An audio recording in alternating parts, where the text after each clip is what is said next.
Hi guys, welcome back to another Matchbox Garage video. I'm Rob and today I'm going to attempt to take this Corgi Junior's AMC Pacer from shabby to shiny. This one, I'm sure you'll remember, was in a recent unboxing, and this was from our friend Mark Cann. And in that video I asked which car would you like to see modified or customized or restored, and there were a couple of options, and of course we'd already done the Volvo, the P1800, and this one was certainly a close second. So another big thanks to Mark for obviously providing all of these cars, which we'll see certainly more of in the future, but this one today, the AMC Pacer. One of the, I guess the Bill and Ted obviously made this car famous. Now I didn't want to do a Bill and Ted replica, but maybe a homage to it.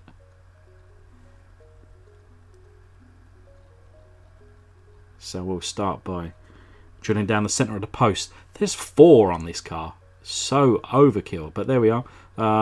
Removing the flange of all 4 and tapping all 4 holes. Please do remember to lubricate the end of your piece. You do not want to snap it.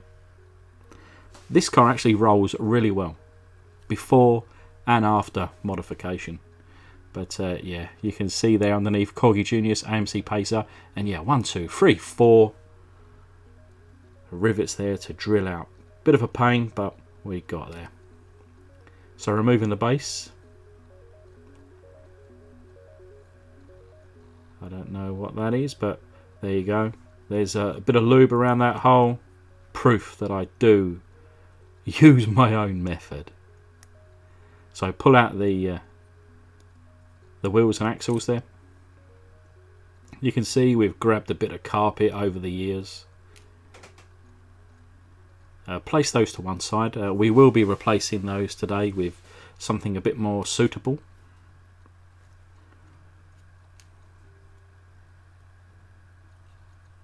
The chrome interior. Now on some cars I don't mind the chrome interior. On this one, not so much. So we'll be painting this up today.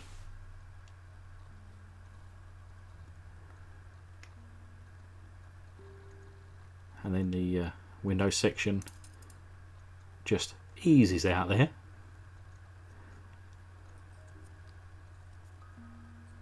We do have a little break in the front here, which we'll have to address with a teeny tiny little bit of super glue. Thankfully no further damage, but such an interesting design and style of this car. I think that, I'm not sure whether it was just how it is, but I'm guessing that there may have been a slight kind of tread on the top of this car, because if I refit the window section here, there's a little bit of a gap, you know, in between the A-pillars. You may or may not see. Same again around the rear end there. I think probably a little bit more visible there.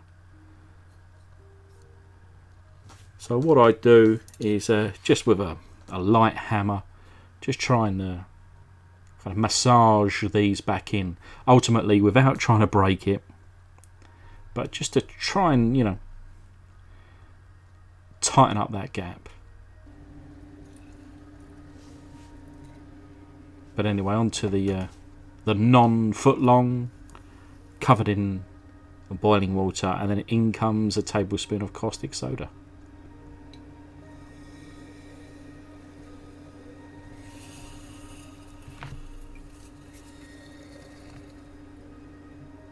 Cleaning my spoon as we go. Using my gloves there for safety, of course. If you're ever going to use this, certainly use the gloves. You don't want to get this over your hand, especially if you're using the boiling water as well, which is not advisable. But anyway, put that to one side. We'll move on to the plastics here. I finally found my plastic little tub here. A little bit of glue on that window section. And then, to be honest, considering it's a relatively cheap casting, this one, I really do like the kind of detail in that base. And we'll come back later on with a little bit of dry brushing just to try and highlight a few areas. And I'm not going to use my Dremel today because the window section wasn't too bad, to be fair. And for a lot of people, perhaps you don't have a Dremel, so I just want to show that with a little bit of polish, any polish I think would really do, a little bit of elbow grease, and we can get the windscreen shining. And I go over it 3 or 4 times, but that's just the first pass there. And then the casting here, spinning the caustic solution for all of 10 minutes, and in the final seconds, and I really do mean seconds, I dropped in the plastic interior there and the chrome paint. I would say honestly less than 1 second was gone, and I left that till last minute, you know, let the water cool off a little bit. But yeah, you may see a little bit of a shiny bit. That's where I give it a good little tap, just to try and bring in, like I say, those pillars in order to snug up against the window section.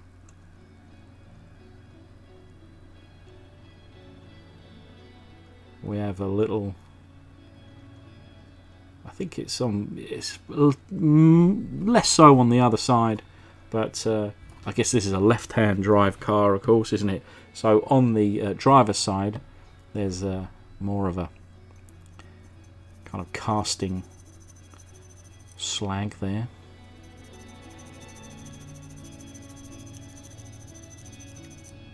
So we'll try and take that away a little bit more. Do need to get myself some new filing sticks. I've had these probably since day one, so they've probably passed their best now.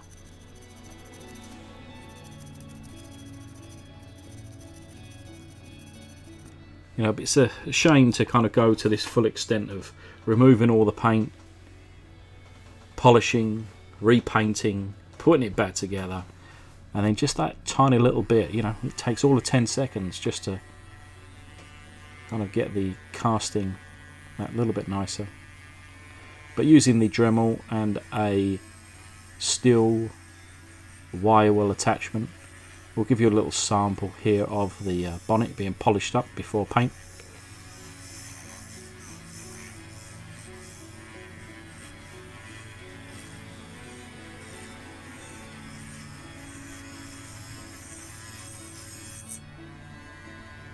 There we are, we'll do that all over.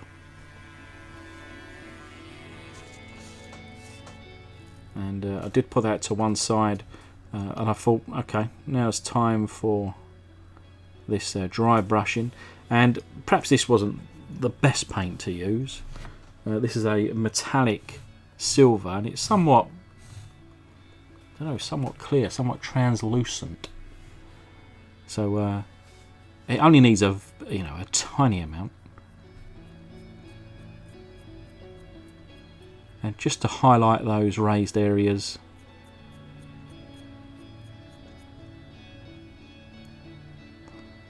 And I learnt this having watched Danny's video, so I'm sure you guys are watching all of Danny's videos as well. I know I certainly do. And that's the thing, no matter how many castings I can do myself, I can always learn something new. Watching other guys, watching other channels, there's always something new to learn. But anyway, we've got the pound shop primer here. The amount of money I must have spent over the last couple of years on the expensive primer, when honestly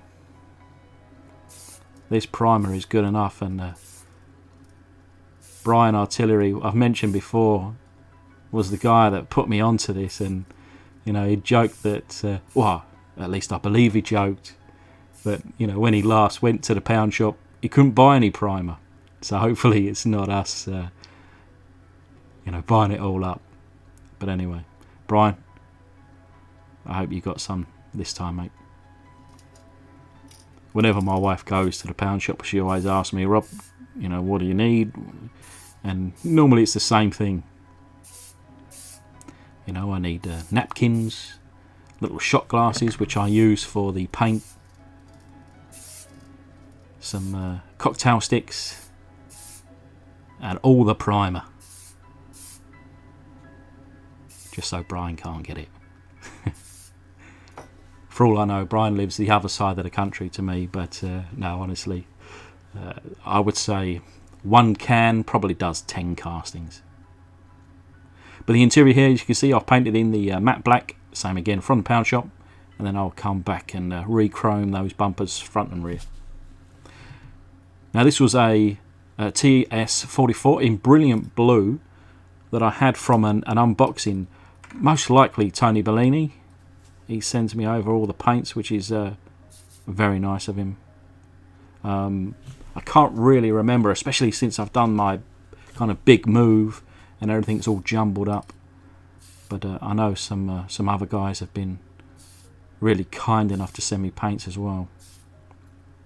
But we've got this paint here, and I wanted to paint it, you know, the blue colour. Like I say, a nod towards the Wayne's World car. And I looked up, I see this colour, and I thought, well, that's the colour I want to paint it. Do I need to put it through the airbrush when I've got the colour there? I just use it. And it kind of proves that you can have fun with this hobby without needing an airbrush. You can just use the aerosols. But yeah, re-chrome the front and rear bumper there. Like I say, we've got to dry now. Underside, a set of green light wheels, which I think really suit this car. A 5-spoke and, in my opinion, perfect scale to this model. Rolls still very well. The polished up window section there, having gone over it 2 or 3 times. And then again, a little nod with the flames. Now I don't have any flames other than this, and this was kind of come from a child's tattoo set, would you believe? But anyway, here's the before, and this is now we've got it all together. So like I say, I had a couple of different wheel options. I think this wheel just suits it for one, and was just the right scale, and I'm really happy with those. I think the chrome now pops on the front and rear. I do like this colour, and I think it's got a lovely finish to it. The flames actually were coming from a skull, but I cut out the skull and I just used and it was kind of like a flaming hair, I guess, you know, over the bonnet there, or the hood, being an American car, and then going up onto the roof section. But thanks again for Mark Cann, and also for everybody's voting in the unboxing. Anyway, big thanks to my patrons. I've updated my list there and adding brand new patron James Payne. Thanks a lot, mate. I speak to James on a regular basis over on my Facebook page, and I think I'm normally drunk when I talk to him, so apologies, James, if I ever come across that way. But anyway, I always enjoy our conversations, and certainly jealous of the car collection that James has. He's got quite the collection there. But anyway, cheers guys, I'll see you all soon.